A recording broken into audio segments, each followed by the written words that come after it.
یہ کائنات ہمیشہ کے لیے نہیں ہے، الی اجل مسمى، ایک خاص مدت معینہ تک یہ رہے گی، اس کے بعد خاتمہ ہو جائے گا، یہ ہمیشہ کے نہیں ہے۔ تو بگ بینگ سے جو ایک نظریہ شروع ہوا کہ شروع میں کیا تھا، ذرات تھے، بہت چھوٹے بہت چھوٹے بہت چھوٹے بہت چھوٹے، فوٹونز،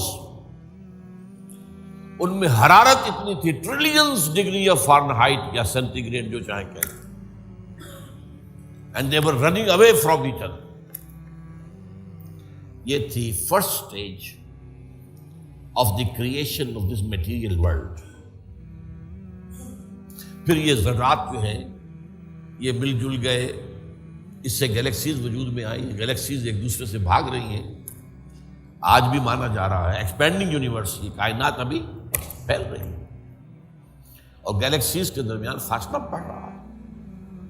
اور بڑی پیاری مثال دی جاتی ہے کہ اگر ایک غبارہ ہو، اس غبارے کے اوپر آپ نے کوئی ڈاٹ لگا دیے، اس غبارے کو جتنا پھیلائیں گے پھولائیں گے تو وہ ڈاٹس بھی ایک دوسرے سے بڑھتے چلے جائیں گے، فاصلہ ان کا بڑھتا جائے گا۔ پہلے غبارہ اتنا تھا، اب اتنا ہو گیا، تو وہ جو دو ڈاٹس کے درمیان فاصلہ اتنا تھا وہ اتنا ہو گیا۔ تو theory of the expanding universe, Iqbal نے کہا ہے یہ کائنات ابھی ناتمام ہے شاید، کہ آ رہی ہے دمادم صدائے کن فیکون کن فیکون۔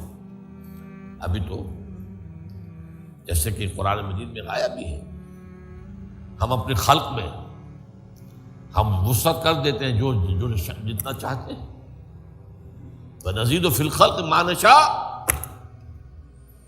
یہ تخلیق جو ہے بھی جاری ہے۔ بہرحال اس کے بعد وہ دور آیا کہ پھر یہ گیلیکسیز کے اندر یہ کرے بنے اور سٹارز بنے، اور پھر وہ کرے ٹھنڈے ہونے شروع ہوئے۔ انہی میں سے ایک کرہ ہمارا یہ زمین ہے۔ یہ آگ کا کرہ تھا، آگ کا جیسے سورج ہے، لیکن ٹھنڈا ہوا، ٹھنڈے ہونے سے یہ سکڑا، تو اس پر اونچائیاں اور نیچائیاں پیدا ہوئی۔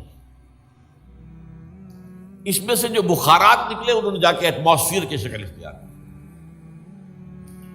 اس ایٹماسفیئر کے اندر پھر گیسز کے باہمی انٹریکشن سے پانی پیدا ہوا، اور ہزارہا برس تک پانی برستا رہا، پانی برستا رہا، پانی برستا رہا، جس سے سمندر وجود میں آیا۔ اور وہ جو زمین ٹھنڈی ہوئی تو اوپر کرسٹ آف دی ارتھ جو آیا ہے، وہ اور پانی اس کے امتزاج سے اس کرۂ ارضی پر حیات کا آغاز ہوا، اور اس حیات کی لکھوں کا سال کے اندر ارتقائی مراحل سے گزر کر آخری نتیجہ جو ہے وہ آج کے نظریے کے مطابق وہ ہومو سیپینس انسان ہے۔ یہ میں نے آج کا نظریہ تخلیق آپ کے سامنے رکھا۔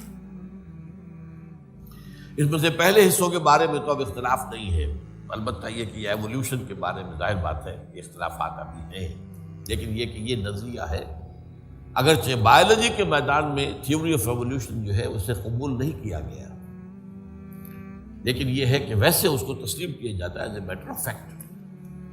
انسان کی سوچ میں، سوشل سائنسز میں ہر چیز کے اندر جو ہے وہ تھیوری آف ایولیوشن گھس چکی ہے۔